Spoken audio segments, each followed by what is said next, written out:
dando continuidade à nossa próxima sessão nesta jornada de hoje, no nosso 19º Seminário Internacional Archai, dedicado ao tema da democracia antiga revisitada. Eu tenho o grande prazer de apresentar a todos o professor Jean-Marc Narbonne, da Université de Laval, no Canadá, que publicou recentemente um livro intitulado Sagesse Cumulative, um livro que faz uma análise muito aprofundada e muito detalhada, especialmente do argumento de Política 3, capítulo 11, né, o livro de Aristóteles, dedicado justamente a uma análise do tema da democracia, e que é um estudioso que há muitos anos vem se dedicando também a esta análise comparada da filosofia política e dos legados da política no mundo antigo e no mundo moderno.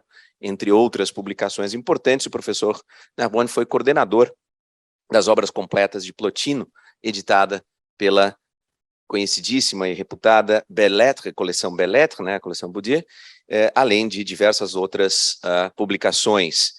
Recentemente, ele também protagonizou e produziu uma websérie chamada Les Lumières Grecques, as luzes gregas, numa tradução livre. Professor Narbonne, the virtual floor is yours. Thank you very much for having accepted our invitation. Now it's up to you. Thank you very much. Thank you very much for this invitation. I've never been to Brasilia, but I've been to Brazil many times, and it's a country that I like very much, and I'm very pleased to be with you today. My talk, the title of my talk is Aristotle's Best Reason to Live in a Democracy. So, best reason to live in a democracy. In a recent book that my colleague here just presented, Sagesse cumulative et idéal démocratique chez Aristote, I proposed a reading of Aristotle's Politics that seems to me, in some respect at least, new to the political thought of the Stagirite, a reasoning, it must be remembered, that still constitute today one of the major references in political philosophy.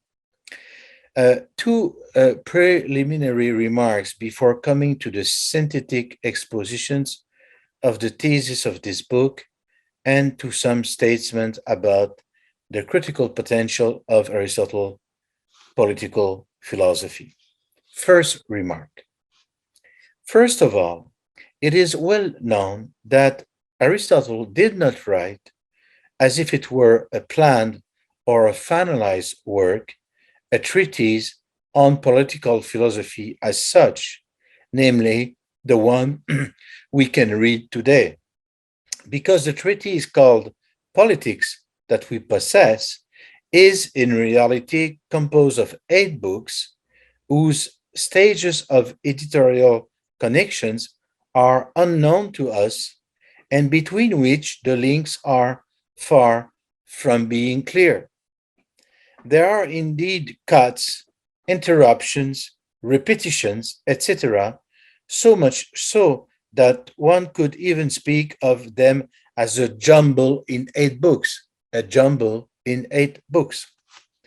The place, especially of books 7 and 8 at the end, in relation to the whole, remains very uncertain and is still debated today.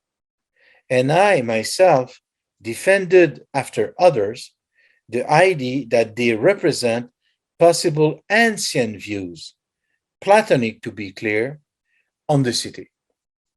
Personally, I think book 7 and 8, they date back possibly to a period even before the writing of book 3, if they do not represent a separate essay. It is possible that book 7 and 8 constitute a separate essay. After book 1, which is introductory, book 2, which is doxographical, and book 3, which is more theoretical, we find the trilogy of books 4, 5, 6, the so-called realistic books, which for almost all specialists form an homogeneous whole. Hence, we have the series 1, 2, 7, 8, 3, 4, 5, 6. Put in this order, the developments of Book 3 concerning cumulative wisdom, chapter 11 especially, but not only, find a relatively coherent outcome at Book 4 in the defense of the politeia. What is a politeia? It is a mixture of oligarchy and democracy with preponderance given to the democratic element, namely the new excellent constitutions in the eyes of Aristotle. The politeia replacing in this capacity royalty or aristocracy previously favored by Plato and many others. Second remark. It is also clear that the disparity of views maintained by Aristotle throughout his so-called treatise and in other of his writings makes it extremely difficult for us to recognize a clear predilection for one regime or another by Aristotle. A constitution in Aristotle's eyes is good as long as it aims at the good of the whole city as such, and if at the same time it is adapted to the given circumstances as well as to the type of people to whom it is focused, which obviously makes several of them, as we know, royalty, aristocracy, politeia, the three of them are worthy for Aristotle. Nevertheless, even though he is not at all costs and in all circumstances a democrat, it is clear that the Stagirite strongly develops in Book 3 an argument in favor of collective wisdom, namely the idea of a cumulative or summative wisdom, what they call in German Summierungsverfahren, process of accumulation. So this program, which grants the people in general, or at least certain types of people, the collective capacity through deliberation to judge with relevance and efficiency the affairs of the city. This capacity being such as not only to equal, but occasionally to exceed the knowledge of experts, a thesis plainly democratic in its orientation, and moreover, in line with the subsequent presentations of Book 4 concerning the advantages of a government of the middle class, what we would call a moderate democracy, that is, a politeia. Be that as it may, other forms of government still seem legitimate to him at different times.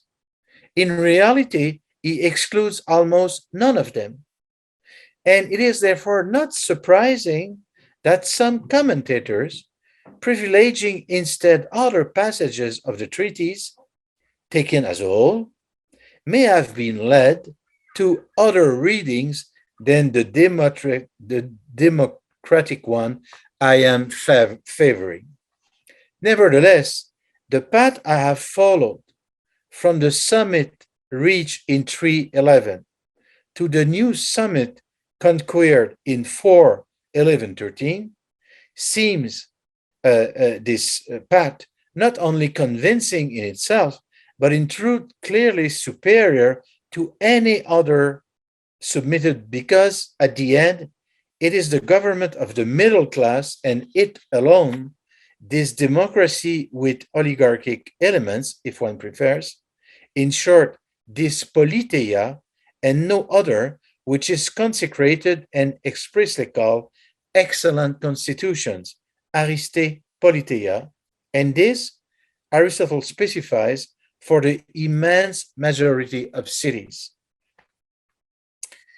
Himself referring, I quote 1295 A29, to a life that the vast majority of people are able to lead in common, and to a constitution that the vast majority of cities can adopt, end quotations.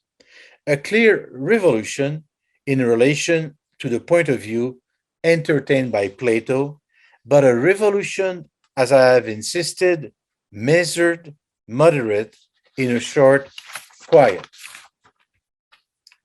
Keeping these two caveats in mind, we can notice that right from the beginning of his essay, line 10, right at the beginning of the Politics, line 10, Aristotle marks off his fundamental difference with Plato, asserting that a political community differs not only in size, but specifically or by species, a from other type of communities.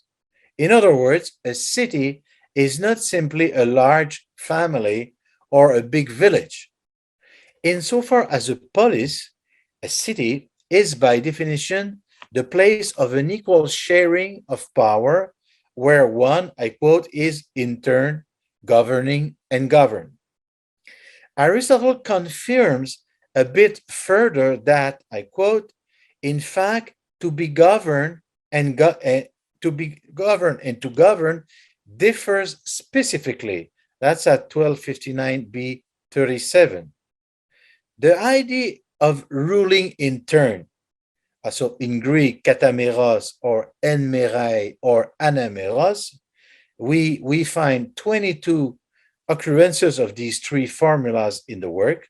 So this idea constitutes a strong leitmotif in Aristotle's political thinking, because it guarantees the interchange of functions and thus the participations of all in the affairs of the city. This is what a city made up, I quote, of free and equal people, eleuterois kai isois, which is also an expression that comes very often in the politics, eleuterois kai isois, requires, and it is in this sense that Aristotle can speak of the reciprocal permutations of function as a kind of becoming odd another socially. I quote 1261b4, then the one governs and the others are governed, each in turn, as if they had become others, as if as citizens, as persons, they have become others. If the city is constituted of free and equal citizens, if everyone in some degree partakes in kalokagasia, I mean, being correct person, why should one govern and the other be governed once and for all? That's the questions he asked in 1259b 36.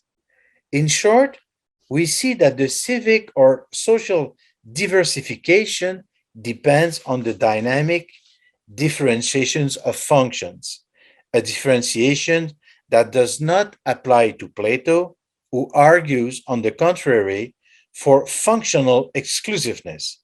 In Greek, oikeiopragia, the principle to each his own task, so that he who is called to command will command and will be the only one to command. The same for the one called to cultivate, to trade, or to fight, and so on and so forth. Let us dwell for a moment on this concept of oikeiopragia displayed at Republic 435 C8. The term oikeiopragia did not exist before in Greek language, as has been said. It was forged by Plato himself. It is at the foundations of his theory of justice. Indeed, Plato points out, after having described what injustice would consist of, he says, I quote, "The opposite of this injustice would therefore be justice, which would consist for each class of people, that of the purchasers, that of the auxiliary military, and that of the guards, in its own task, oikeio praga, each of them performing in the city the task that belongs to it. This is what would make the city just. End quotations, 434c of the Republic.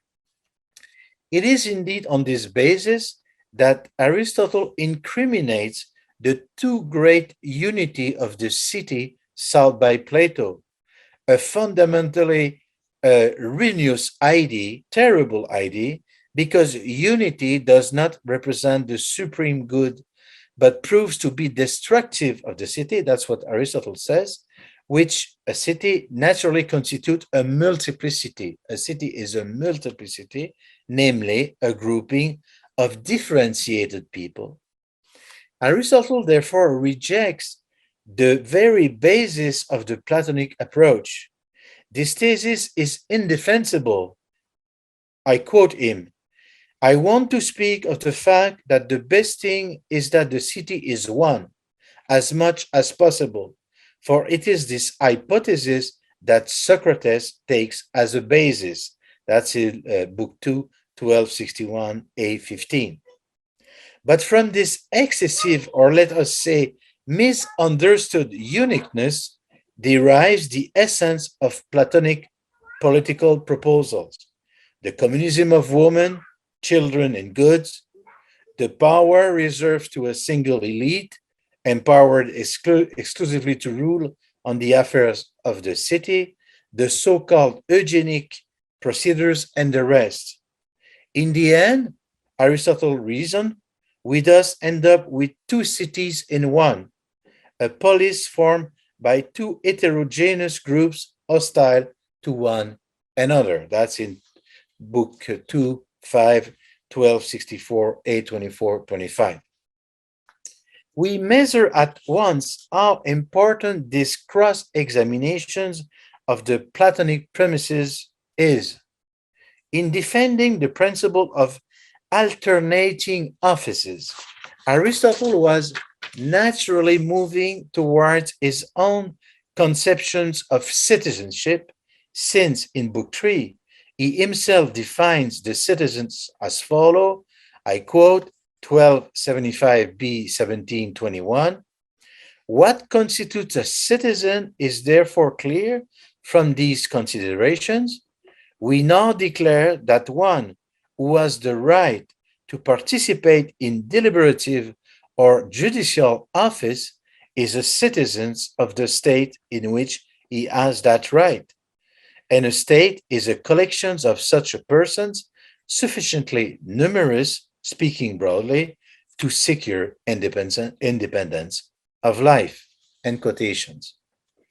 In other words, the city implies the grouping of people of this kind, namely citizens whom the alternations of charges actually takes place. Otherwise, the possibility of the mentioned participations in the deliberative or judicial power would not be satisfied in any practical way. Now, these definitions of citizenships, universal, and which is therefore in principle suitable for any city, we immediately understand that it corresponds to the highest degree of the democratic city, since it is in a regime of this type, democratic, where the interchange of functions most largely occur, as Aristotle himself acknowledged. I quote this very important passage in 1275b57 of Book 3. This is why the citizen, as we have defined him, exists above all in democracy.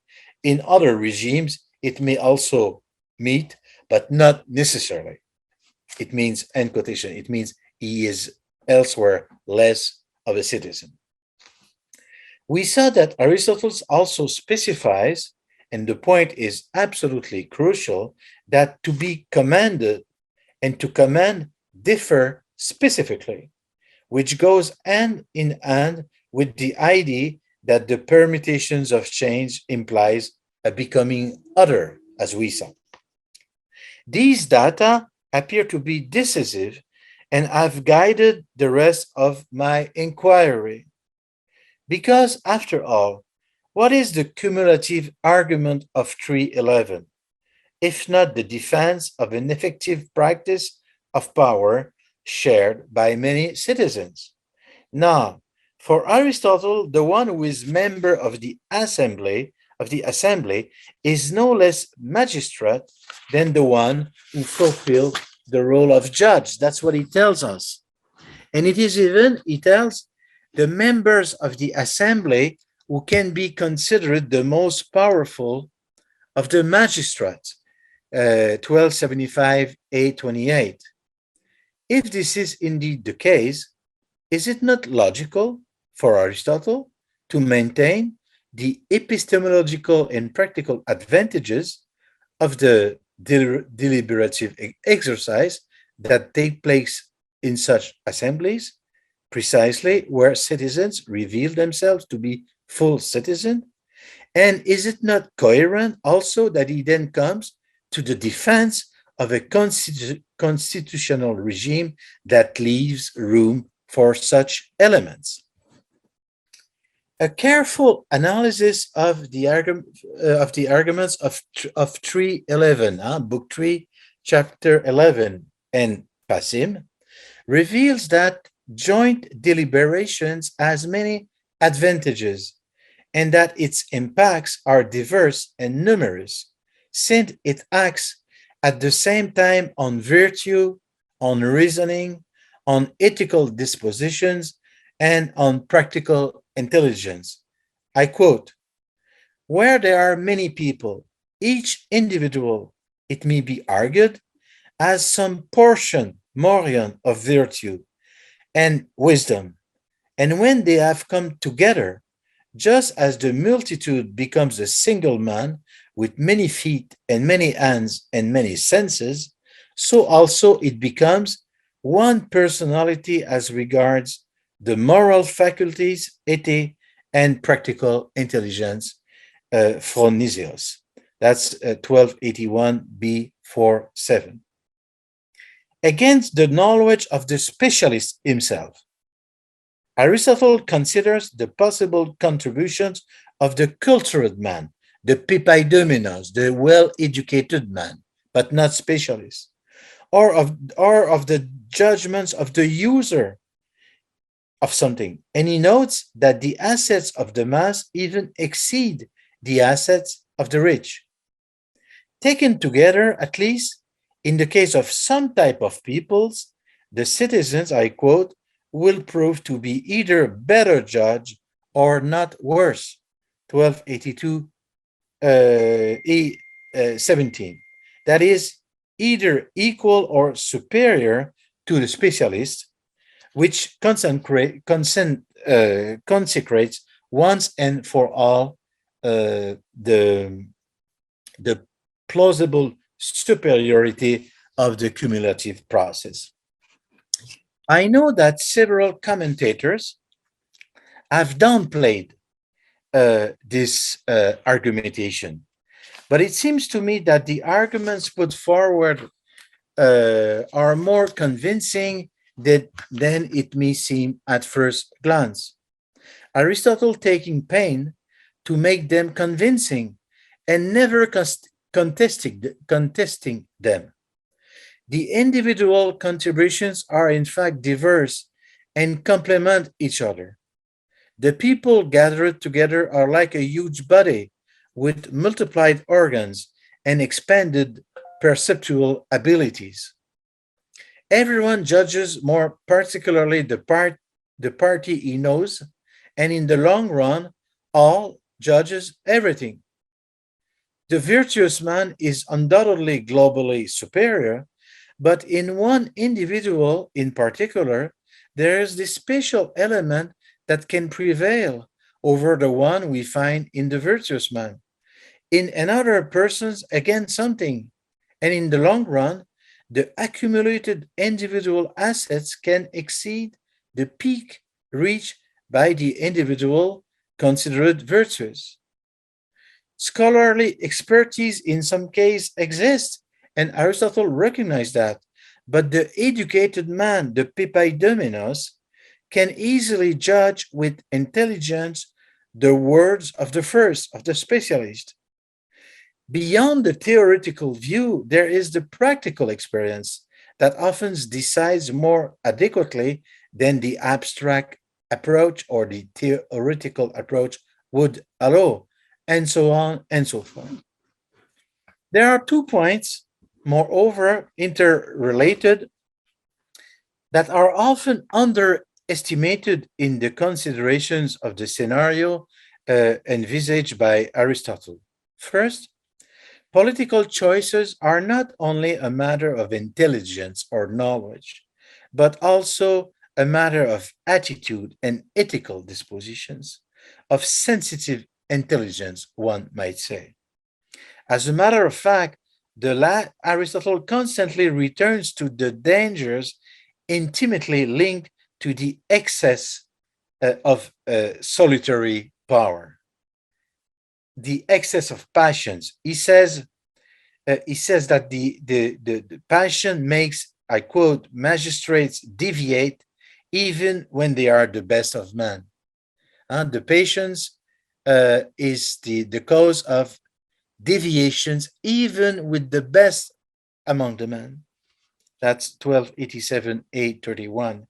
Or he says major crimes come from the taste of excess, 1267. Or he says most of the willful injustice among men are undoubtedly the result of ambition and greed, 1271, 817. And ambitions and greed is particularly in the elite. And also in the rhetoric, he says, most often men commit injustice when they have the capacity to do so. That's 1362 B8. But it is exactly this permanent danger of passionate drift that the assembly, the ecclesia, neutralize, counteracting the potentiality deviant power of isolated individuals and by making more balanced judgments possible. Secondly, it is customary to consider the advantages of the decisions taken by the citizens gathered as opposed to the best people, as if these two groups form separate entities. But Aristotle does not see things that way. The mass of people has for sure its own virtues, but in concreto, it is not separately that things happen. The two elements are in fact related to each other in political reality. I quote, when they are all together, they, the ordinary people, possess a correct perceptions of things, and mixed with the best people, they are useful to cities. That's 1281 B 3335. One can undoubtedly speak here of a gnoseological optimism by Aristotle, the idea that the people in general are well positioned to knowledge, that the communist opinion is never that far away from the truth. Based on this argument, Aristotle could have concluded that it is the multitude itself that should decide absolutely for everything and take care of everything. But remaining cautious, this is not the conclusions he draws, stressing instead that the mass must simply ensure, I quote, the elections of magistrates and accountability, eutunia. That is to say, research to the competent and best persons while keeping them under control. Ordinary individuals are not to govern individually, he says, 1281 B34. But even though it is obvious that once gathered, those people, they hold the sufficient perceptions of things, and that mixed with the best, they are useful of the cities, as we saw. But this political portrait, where the multitude participates in business in conjunction with a certain elite who brings its expertise, this mixture of the undifferentiated mass with the best naturally leads us forward to the development of Book 4 to 6, where the different possible mixtures of governments are examined in detail. Reading Book 4, one can observe that Aristotle here advances step by step and seems to be looking for a solution that he does not yet hold and which will get through in 4.3 by the abandonment of the, let's say, the questioning of the classical topical of the six constitutions, the six constitutions, royalty, tyranny, aristocracy, oligarchy, politeia, democracy. In Book 4, and I want to emphasize that reading Book 4 of the Politics, we have the impressions that when he starts, Aristotle doesn't know yet to which solutions he will come. He's just like sort of reasoning in front of us. So in 4.3, a first mode of derivations is then reported, derivations of regime, the one glimpsed by the majority of people, according to which there would be at the base only two main regimes, two matrixial regimes, democracy on the one hand and oligarchy on the other. Basically, there are just two regimes, democracy or oligarchy. As there would finally be only two fundamental winds, the Boreans of the north and the Nostia of the south, from which all the other winds would drift, or two fundamental first harmonies, the Dorian and the Phrygian, on which the others would depend. So the other regimes being worked as subcategories of the first, because the aristocracy ultimately turns out to be a kind of oligarchy, and a politeia is a kind of democracy. And I quote Aristotle, "It is above all in this way that it is customary to consider the constitutions." And when he says that, I think Aristotle is referring to the people in Athens. The Athenians people were saying there are only two regimes, in fact. There's democracy and there's oligarchy. Those who say that they are in aristocracy, well, aristocracy is a sort of oligarchy anyway. So that's the new proposal that he makes, that there are only two regimes. Following several attempts to reclassify the constitutions in Book 4, chapters 1 to 10, Aristotle undertook to show in 4.11 that it was indeed the politeia, sometimes translated as a constitutional government, which henceforth should be seen as the ariste politeia, the excellent constitutions. But Aristotle is careful to note that politeia, to put it schematically, is a mixture of oligarchy and democracy. But it is customary, he says, Aristotle, that's what the Athenian people say, it is customary to call politeia the form of mixtures that lean towards democracy, and rather aristocratic those that lean towards oligarchy. 1293b 33 37. Accordingly, with the politeia, we find ourselves in presence of a democracy mixed with oligarchic elements, a moderate democracy corresponding, moreover, to the democracies of the past. As Aristotle points out, what we call today politeias were previously called democracies. 1297b 24.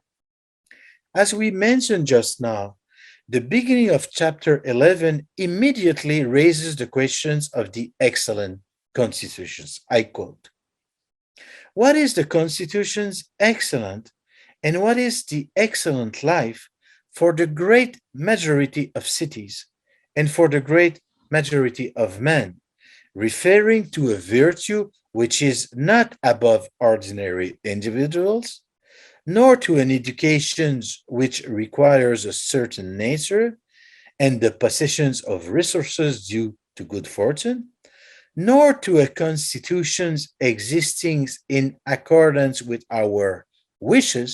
When he refers to a constitution in accordance with our wishes, kata euken, this is a reference to Plato, who dreams about a perfect constitutions, but to a life that the vast majority placestois of people are able to lead together, and to a constitutions that the great majority of cities can adopt. 1295 A 2531. Now, it is by a very typical process, namely the direct grasp of what constitute the middle positions between the extreme, that Aristotle in chapter 11 of book 4 literally gives birth before our eyes to the category of the middle class as a quasi entity in itself. The latter, the middle class, not being reduced to a simple amalgam of other elements, but forming a sort of in-between endowed with specific qualities. Obviously, to be able to speak of a certain middle, it is necessary that the extreme should exist. If there are no extremes, you cannot speak of the middle, of course. But the intermediate term does reveal add its own characteristics, and that's what Aristotle says. So there are 5 characteristics of the middle class. First, the mesoi, the people in the middle, the mesoi are more reasonable. That is, it is easier for them to obey the authority of reason as opposed to those who exceed in wealth, in power, in family regime, in beauty, or those who conversely exceed by their misery, weakness, or indignity. So the mesoi, the middle class, are not by themselves more reasonable or virtuous, but it is their objective situation that makes them, in fact, more docile, the phenomenon being objective and, so to speak, sociological.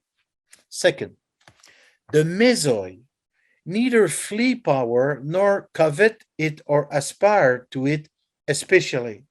2 things that are harmful to cities. Why harmful? Because in the endless quarrel, always threatening the peace of the institutions over who should govern, these citizens in the middle are factors of social conciliation. Third, unlike the mesoi, the citizens of the extremes at the extremes of the spectrum are some capable of governing, but neither know nor want to be commanded. And for the others, it is the opposite situations that prevails. But the city must be formed above all of free men, and therefore capable of both things, governing and being governed. And the best people to do that are the people of the middle class. Fourth element, the mesoi are also the safest citizen, the more secure, since they do not arouse the loss of the poor, and they do not themselves aspire the assets of the wealthy as the poor do, so that they spend their lives without danger. Aristotle, quoting in this context the poet Phocyclid of Miletus of the 6th century, declaring, several things in the average are excellent. In the city, I want to be in the middle. End quotations, 1295 B 34. At the end of these 4 arguments, the Stagirite considers himself able to formulate the following conclusions. It is therefore obvious that the community, the political one, which is the best, e koinonia e politike ariste, is that formed by average individuals. and that it is possible that such cities are well governed in which the middle class is numerous and at best stronger than the two other classes, or if not to one of the two. 1295 B 34.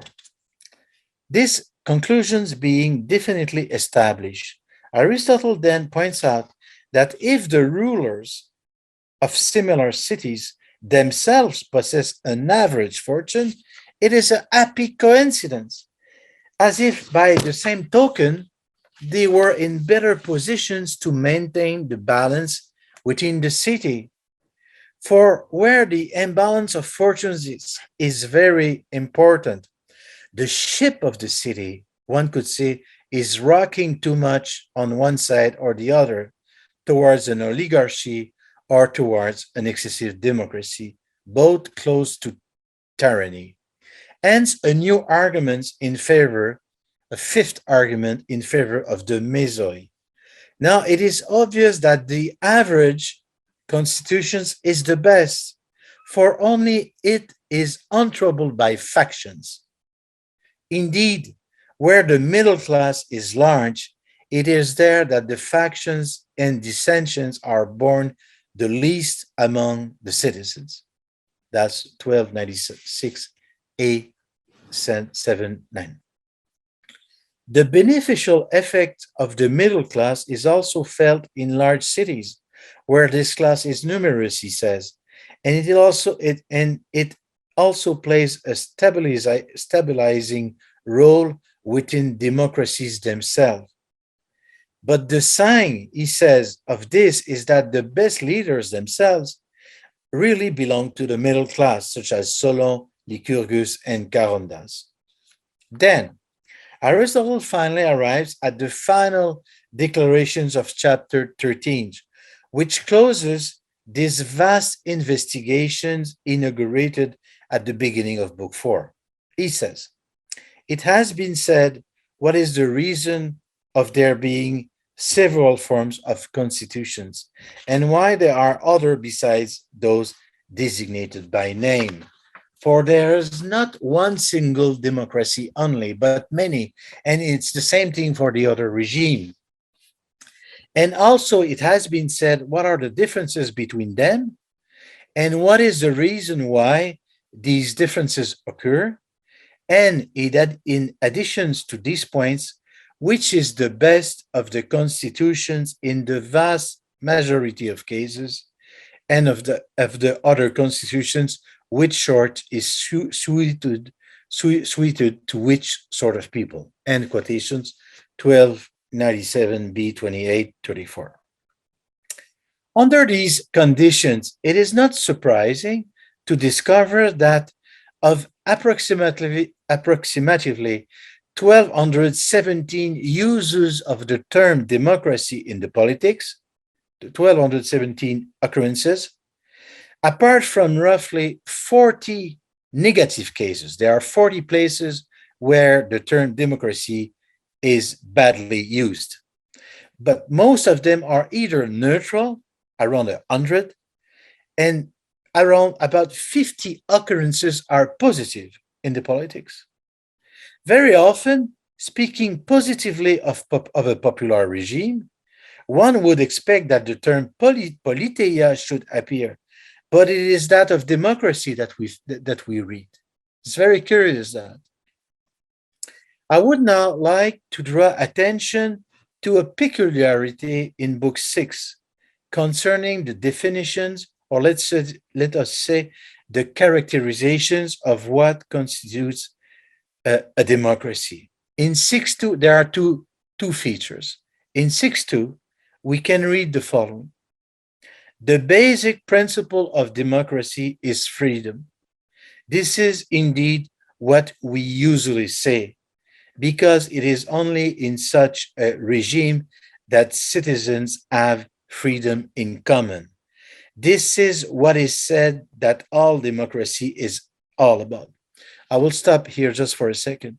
This passage is very important in the sense that it links democracy to freedom, but this is not Aristotle's reasoning. this is what the people say. In Athens, people were saying democracy is the regime for freedom. So here Aristotle is just reporting what people are saying. And then he goes on. And one of the forms of freedom is to be alternately governing and governed.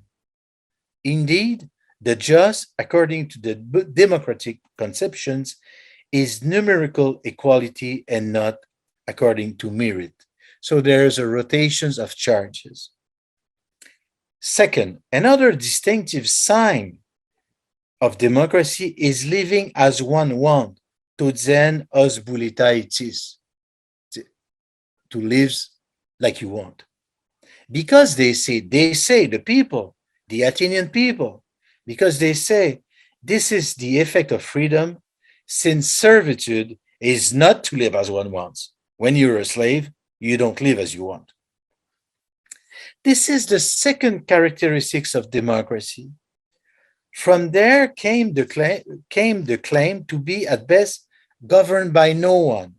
To be free, the best would be to be governed by no one. Or otherwise, to be governed in turn.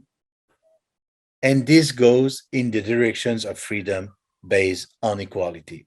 That's 6.2, book 6, chapter 2, 1317, A40.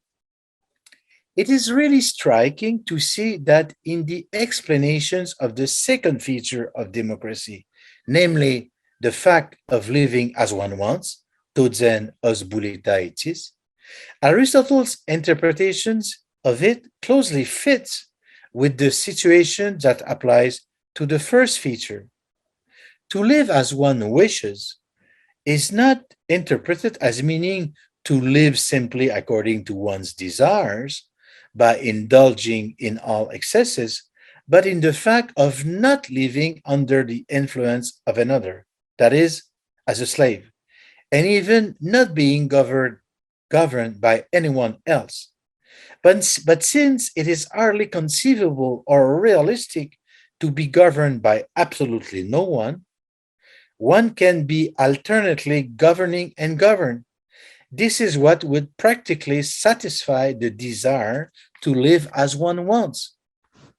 In short, the two cases mentioned by Aristotle as characteristics of democracy, freedom on the one hand, living as one wants on the other, they find both their satisfactions by the participations to public affairs.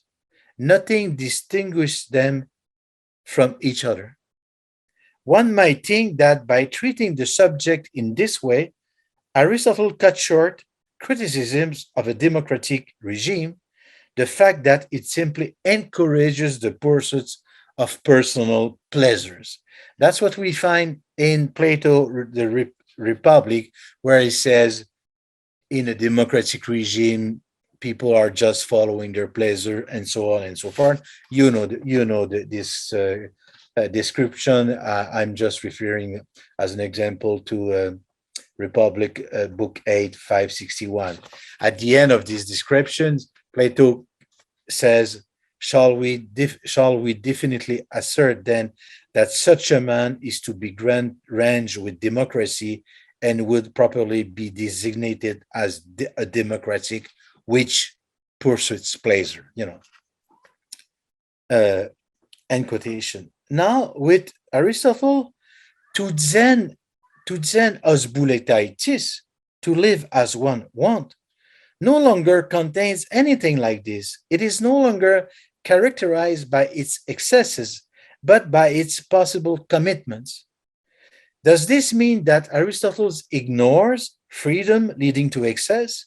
He does not ignore that it can exist, but above all, he believes mainly in extreme democracies, those of which he himself speaks in Book 5, and which he condemns. I quote, Book 5 of Aristotle, in democracies that seem to be the most democratic, it is the opposite of what is useful that has been established, the cause of this being that freedom is falsely defined. For there are two things by which democracy seems to be defined. The fact that the multitude is master and freedom. For the just seems on the one hand to be what is equal, and the equal, namely that which seems such to the multitude. This is what is master. And on the other hand, by the fact that is free and equal, he who can do what he wants. So that in such democracies, everyone lives as he wants, as he wills, by virtue of his desires, as Euripides says. Now this is bad, Aristotle speaking, now this is bad because we must not consider a servitude the fact of living under a constitutions, but a salvations. That's 5, 13, 10, 8, 26, 38.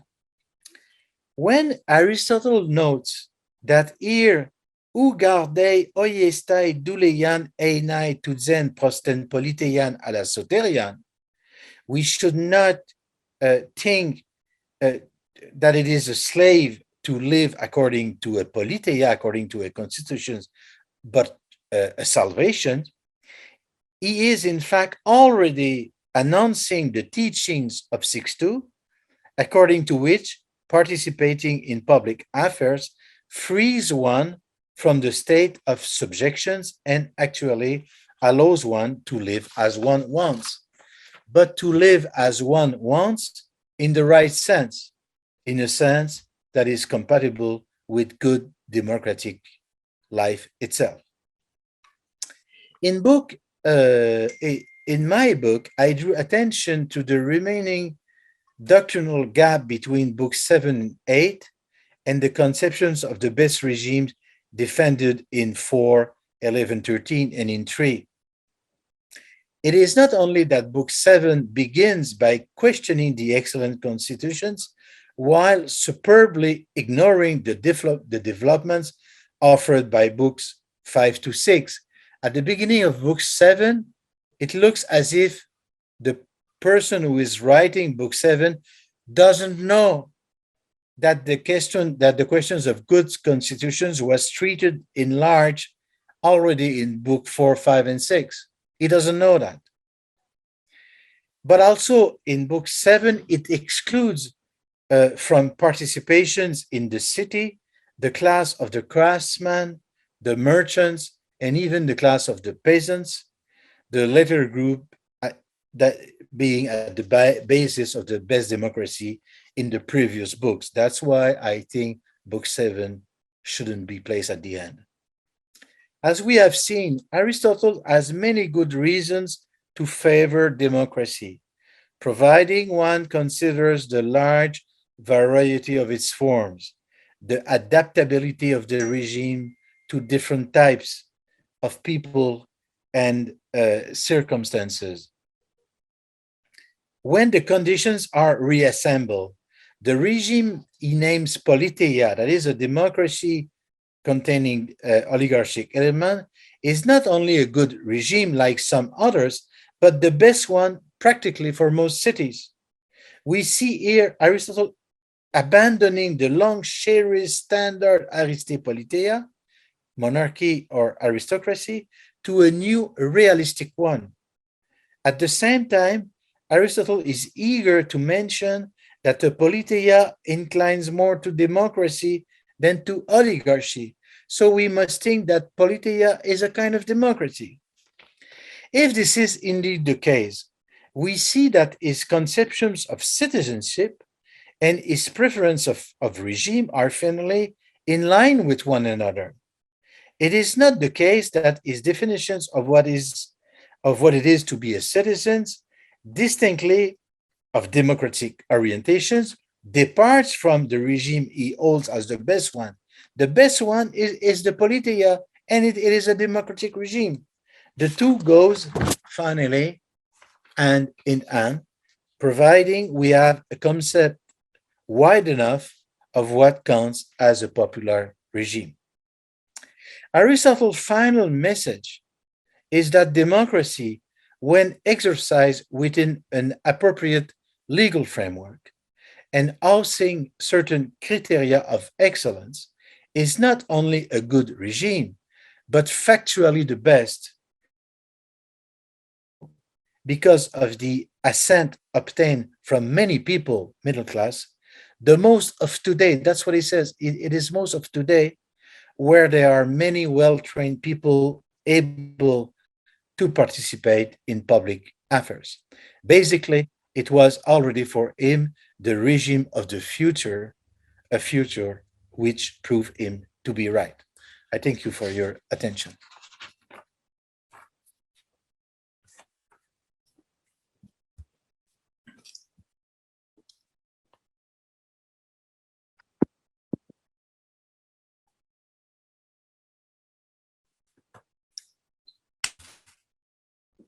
Alors, merci, professor Narbonne.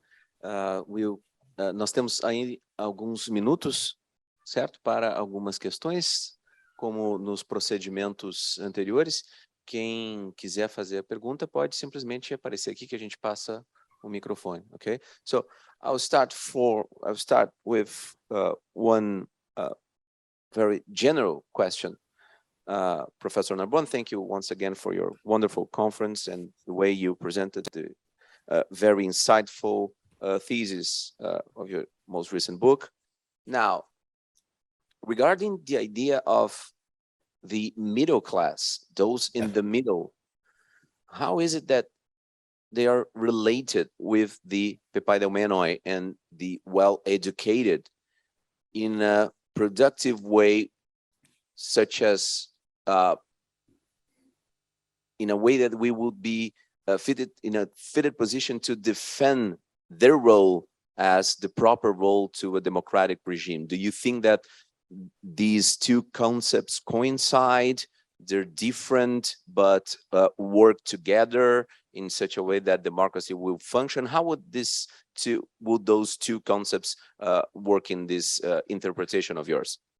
Thank you. It's a good question, and it's difficult to answer it because, as you know, there are gaps and interruptions between the books. So the arguments about the pepaidomenoi you find mostly in book 3. And then when you come to book 4, the language is different. And he speaks of the middle class. Okay, and the notions of pepaidomenos, I'm not sure if it appears in 4. I would have to check that again, but the language is different. So the interpreters, we are forced to put the link back between book 3 and book 4, but there's always a part of inconsistency or incompletion that we cannot, for which there are no remedy as such. And because of that, it is difficult to answer your questions by the point, very precisely. Okay. This being said, since Aristotle sees as an advantage a city in which there's a large middle class, and this middle class has to partake into the affairs and share some responsibilities and so on and so forth, we would expect that in this middle class there are some people basically educated and capable of taking charge. Because of that, I mean, it looks logical and coherent. Okay, and in this sense, I would say that the two they go together. I would think so, but it's difficult to prove it, because of the gap between there's a gap between book 7, 8 and the others, but there's a gap also between 3 and 4, 5, 6, and then again, what is the exact relation between book 2 and book 3? I mean, there's a discussions among the scholars on that, So you will not see the books in terms of couplets 1 and 2, 3 and 4, you argue in a different direction in terms of how to edit this. You see different connections and different disjunctions compared to what Newman, for instance. There are disjunctions and des coupures. Il y a des coupures. There are, des coupures in the text. The more coherent whole is books 4, 5, 6. Okay, book 4, 5, 6. It is as if when Aristotle wrote book 3, he had a definite plan in mind, and then he stopped. When he wrote 4, 5, 6, it's a new plan, connected in a way with the previous one, but already different. So it's we don't know, in fact, how all that was written. That's the problem. We have no idea. There's no way to prove it. Exactly.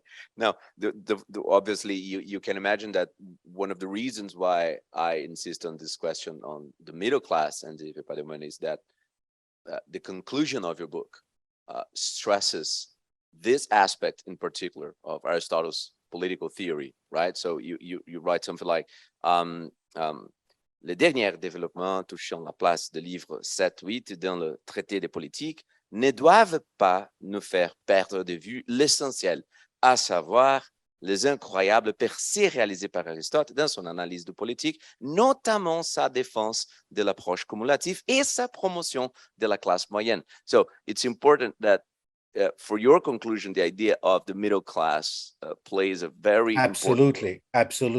Not because only in the technical interpretation of those passages, but your general approach of why is Aristotle important for democracy in modern terms. Is that right? Yes.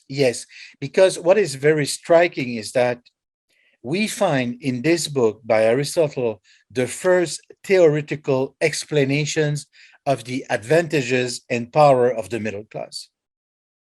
The idea existed in Greece. You find sometimes, a short declaration, let's say in Euripides, you have one, that it's good to be in the middle. It exists. I mean, the topo existed, but no one out of it constructed a theoretical political explanation saying we need a city with a large middle class. It doesn't exist in the literature before him. So Aristotle sees in the middle class a factor of stabilization. Okay, it goes against the revolutions and les soulèvements, les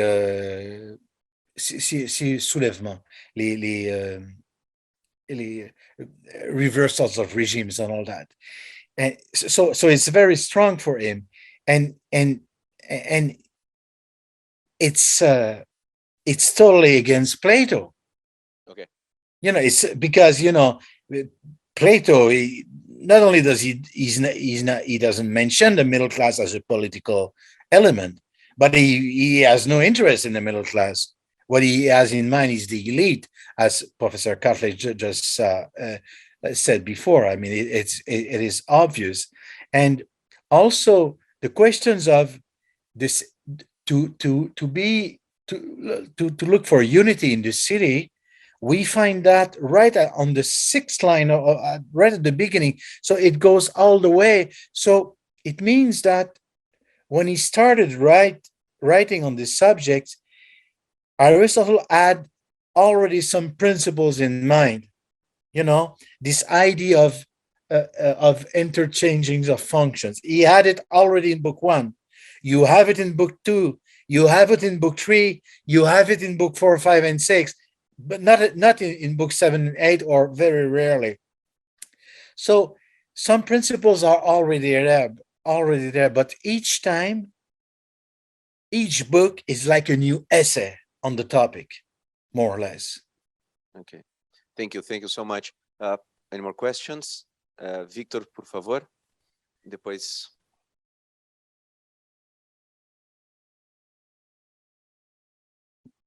Thank you, Professor Narbonne. Many thanks for your wonderful presentation. I'm one of the few that thinks von Arnim is right about the relationship between book 4 and book 7 and 8. So my question goes in the on the topic of the relationship between politeia and the best regime. Yeah. I agree with you that politeia is indeed the best factual regime. It is the one that most cities, is the best for most cities in Greece and most cities that Aristotle knows of.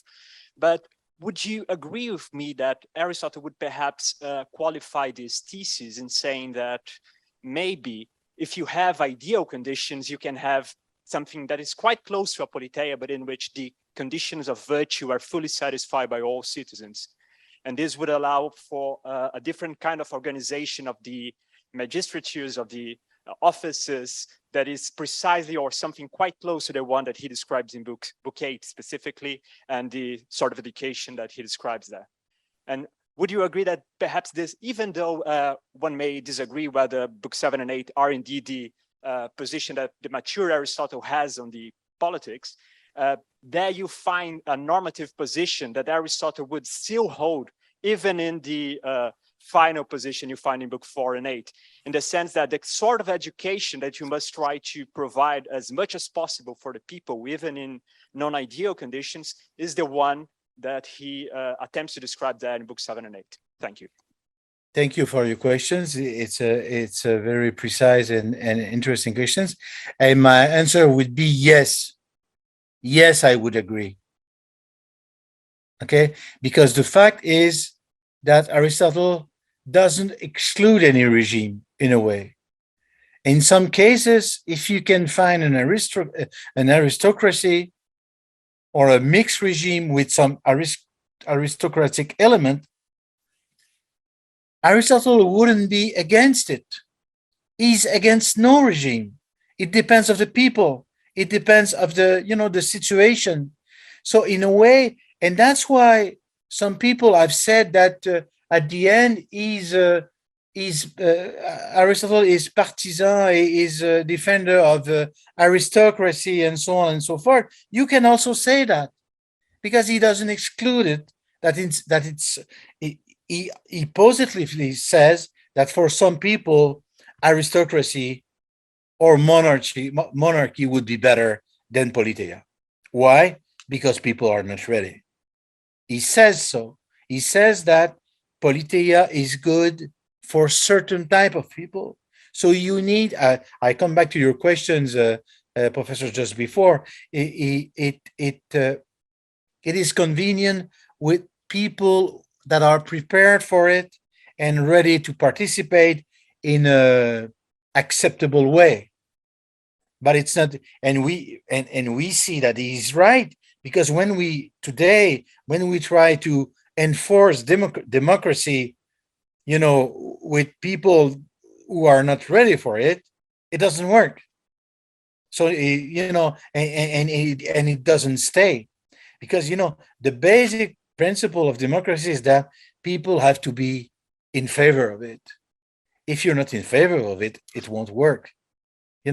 So Aristotle already sensed that, and in a way, I'm going still in your direction.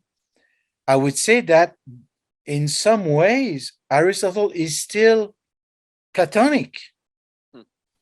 He's not against it. He's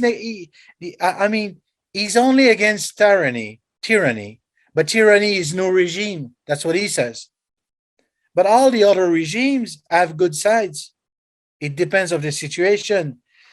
But even when you concede that, when he says that the politeia, which is the mixed regime, when he says that it's the best regime for most cities, there is no attenuations in his declaration, and it fits practically to many cities.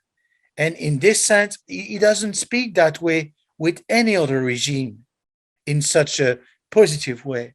And that's why it is, I think, at the end, he wants to change the best regime of Plato to this new best practical regime, without excluding anything. Thank you so much, Professor Narbonne. Please.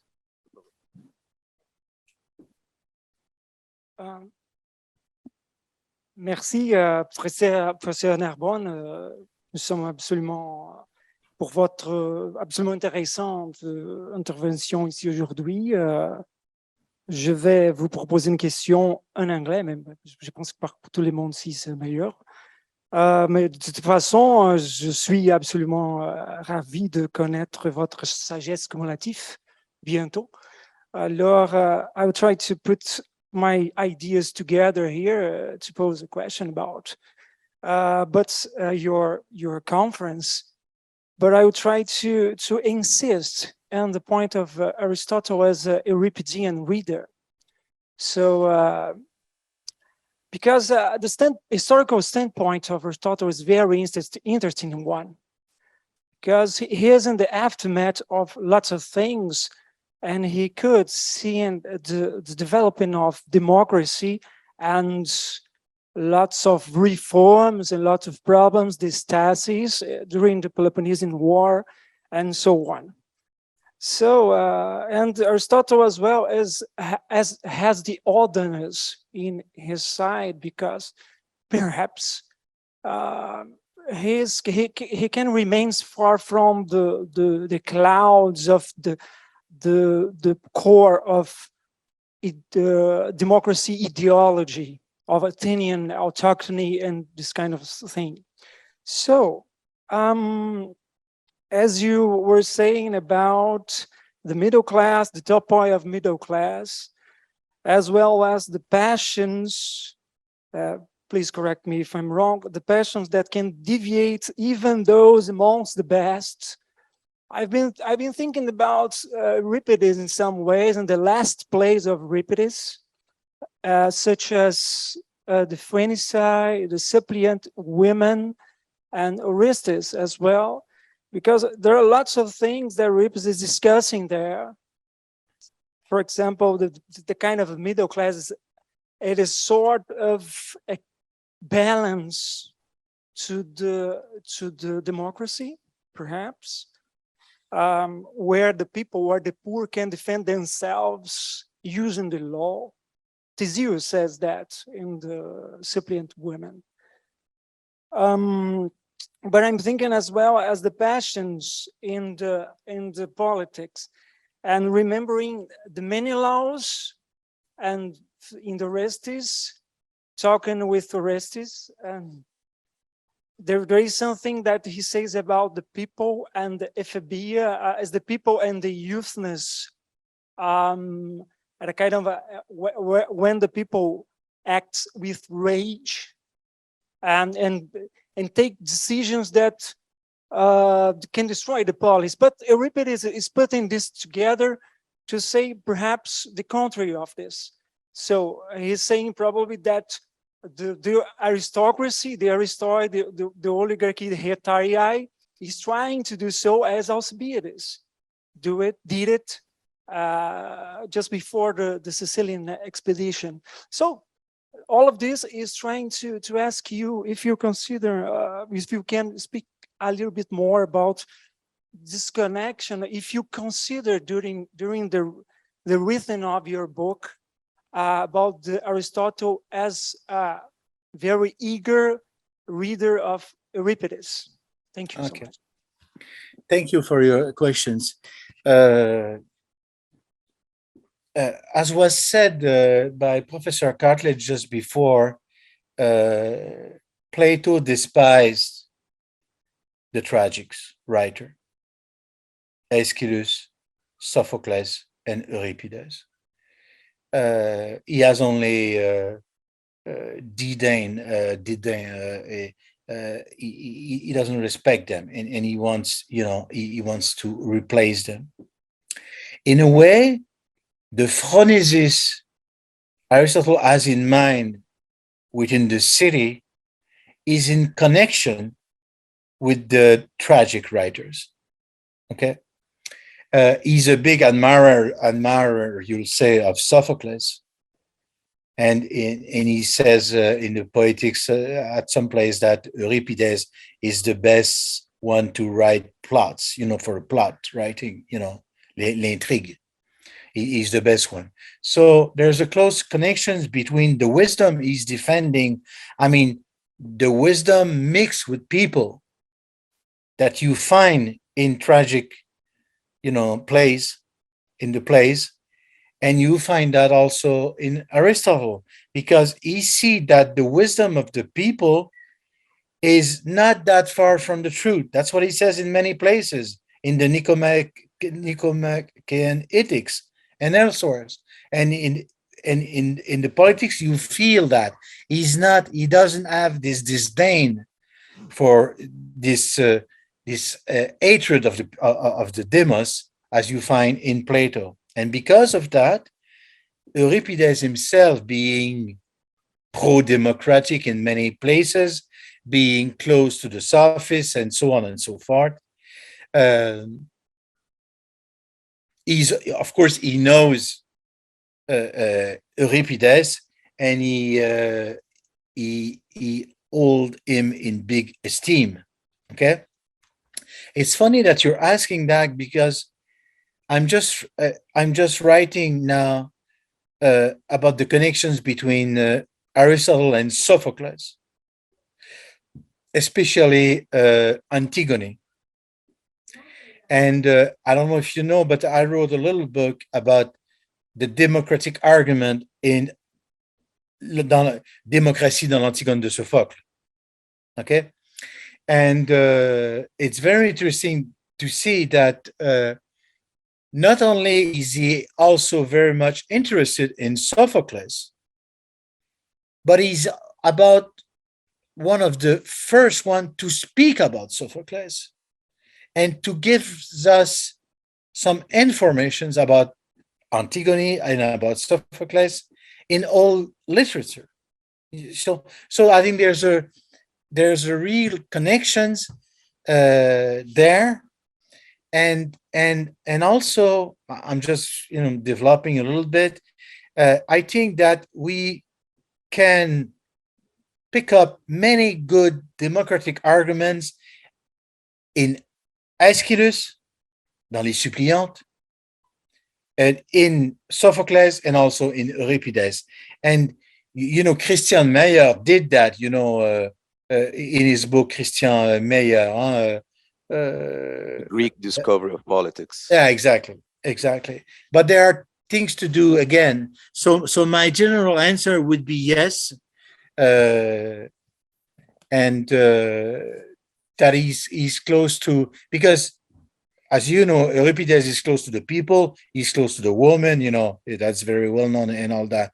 So because of that, Aristotle would not be that far from him, even though, the books, the politics we have, those are, the books are, teaching books. They are not finalized as such. And so they are tentative books, tentative analysis. And so it's difficult to come to, even though there's a common thread, I think, between all of them. But so I don't know if I'm answering sufficiently. No, thank you so much for your answer, Professor Narbonne. And also the passage you were referring to on book 5.9 in politics is where Aristotle actually quotes Euripides when he's finding Eleutheria in terms of living as one wishes. So you're quite on the mark on this also. So unfortunately, we will have to stop here, and I want to thank you once again and stress how important it was for us to have you on this conference, even though not in presence here with us, but I think that we will have this opportunity at some point in the future, and it will be a great pleasure to have you here in Brasília also.